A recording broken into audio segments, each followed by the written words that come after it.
कैसे लगाओ सर इनका आपके भाई बंधु अच्छा शांत रहिए प्लीज। वही पर थोड़ा धक्का मत दो यार। नीचे रखो माइक क्या थोड़ा नीचे डाउन करो, थोड़ा सा पीछे भाई साहब कमल जी थोड़ा डाउन करो।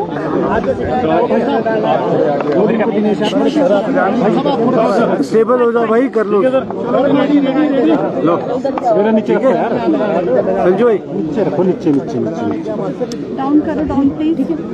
आज सर आज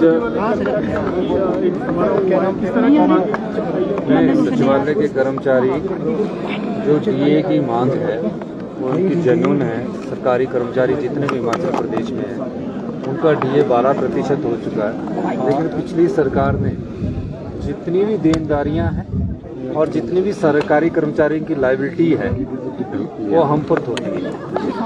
अपने 5 साल में जो अभी 10 महीनों में निकलकर जो मामले आ रहे हैं, जिसमें क्रिप्टो करेंसी का मामला है उस पर कोई गौर नहीं किया गया, जिसमें भर्ती घोटाला जो हमारा सबऑर्डिनेट सिलेक्शन बोर्ड का था उसमें कोई काम नहीं किया गया, पुलिस घोटाले में कोई काम नहीं किया गया। ये सब स्थितियां जो पैदा हुई है ये पिछली सरकार की जो व्यवस्था थी और उनकी जो आंख मूंद करके जो सरकार चलाई उसके कारण हुई। हमारी सरकार बनने के बाद हमने 10 महीने में वाइल्ड फ्लावर का केस जीता, पोस्ट कार्ड 817 का केस जीता, उन बच्चों को हम रोजगार देने जा रहे हैं। और जितने रिजल्ट जो सबऑर्डिनेट सिलेक्शन में जो भ्रष्टाचार हुआ और जिनमें कोई केस नहीं बनता था उनके हमने सब रिजल्ट निकाल दिए। और जो नया चयन योग था, राज्य चयन योग, उसको भी बना दिया गया है।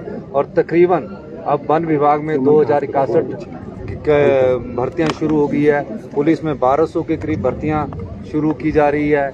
हमारे पैरामेडिकल जो पंप ऑपरेटर्स वगैरह है, पैरा स्टाफ है, उसमें 4500 के करीब भर्तियां की जा रही है। तो हमारी सरकार जो पिछली सरकार की जो घोटाले है उन पर उनको भी खोज रही है और जो लोगों के पैसे फंसे उनको भी लोगों तक पहुंचाने का कार्य कर रही है।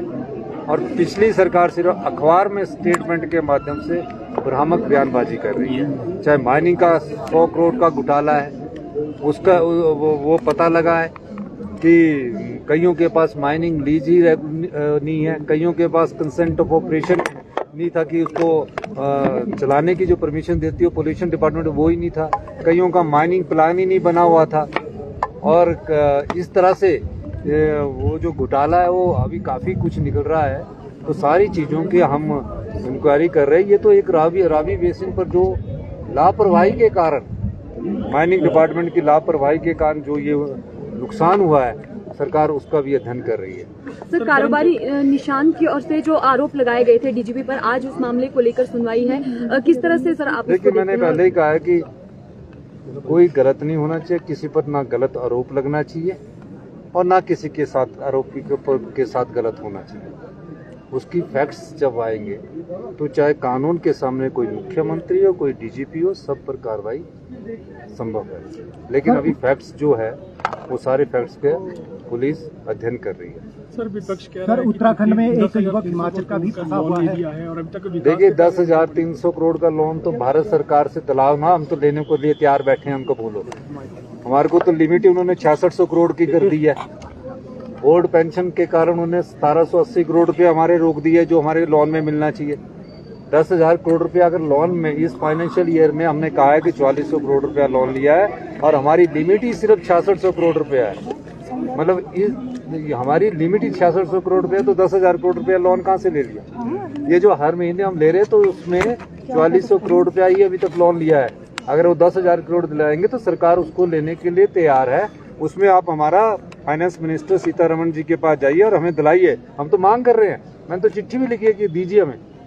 सर, उत्तराखंड जो टनल है उसमें हिमाचल का भी एक हिमाचल का भी सर मंडी का सर। हमारे यहाँ ये है कि वो मंडी का और जो हिमाचल के अलावा जो देश के और भी बेचारे वहाँ टनल में फंसे लोग हैं, श्रमिक है, सुपरवाइजर है, उन सब की सकुशल घर वापसी होनी चाहिए।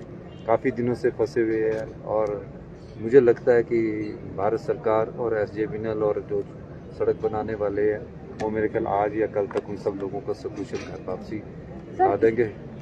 सर इसके अलावा जो विक्रम ठाकुर है उन्होंने कहा है कि 100 करोड़ की बात की जा रही है, जो माफी की बात की जा रही है, तो उन्होंने कहा एक तो आरोप साबित किया जा रहा है और मानहानि नहीं तो कोई अगर बोल रहा तो उसमें उनको करना चाहिए मानहानि का दावा। प्रदेश के मुख्यमंत्री के तौर पर मैं बोल रहा हूँ कि अगर उसकी रॉयल्टी और कोई देखा जाए और जो जिनको क्रशर चलाने की अनुमति नहीं थी उन्होंने कैसे वहाँ क्रशर चला दिए। पोल्यूशन कंट्रोल बोर्ड से ना कोई अनुमति ली गई, माइनिंग प्लान कोई अप्रूव नहीं था तो उन्होंने कैसे क्रशर चला दिए। ये मैं कोई एक ही सरकार की टाइम से नहीं कह रहा हूँ, मैं कह रहा हूँ कि ये पिछले काफी सालों से चला हुआ है। अब और इस सब चीज की जानकारी तो हमें अब पता लगी। और जो क्रशर की जिसकी लीज पूरी है उसमें ऑपरेशंस की उसको परमिशन है, उसमें अगर उसकी लीज पूरी है, उसका माइनिंग प्लान अप्रूव है, तो हमने किसी क्रशर को रोका नहीं है। ये क्रशर हमने जो रोके थे इसमें हमको जब रिपोर्ट्स आई कि बड़ी बड़ी पहाड़ियां काट दी गई है और उसकी लीज ही अप्रूव नहीं है, उस आधार पर हमने ये किया था। इनके ऊपर कोई कार्रवाई भी होगी, पेनल्टी? और देखिए अभी तो सब लोगों को हमने कहा है कि अपने कागज पत्र पूरे कीजिए और उस कागज पत्र के आधार पर उद्योग मंत्री आपके जो क्रशर है उसको करेंगे। लेकिन हमारी रॉयल्टी जो हिमाचल प्रदेश के राजस्व में आनी चाहिए वो पूरी आएगी। उस संदर्भ में हम कई और माइनिंग डिपार्टमेंट में व्यवस्था परिवर्तन करने में लगे हैं। पहले 7 रुपये मीट्रिक टन वो रोड़ी जो थी उसको क्रश किया जाता था, अब हमने पिछले कल ही फैसला किया भी 5 रुपये मीट्रिक टन किया है, तो उससे भी हमारा रेवेन्यू काफ़ी बढ़ेगा। और मेरा ये मानना है कि हमें जो माइनिंग से रेवेन्यू है वो 400-500 करोड़ रुपया साल का आना चाहिए। इसको 1-2 साल लगेंगे सिस्टम को सेट होने पर, और आएगा जी। सर कर्मचारियों ने 5 डे वीक की मांग की है सर। देखिए 5 डेज वीक का भी मैंने आपको अपने भाषण में बता दिया, विचार करेंगे सारी चीज़ों को।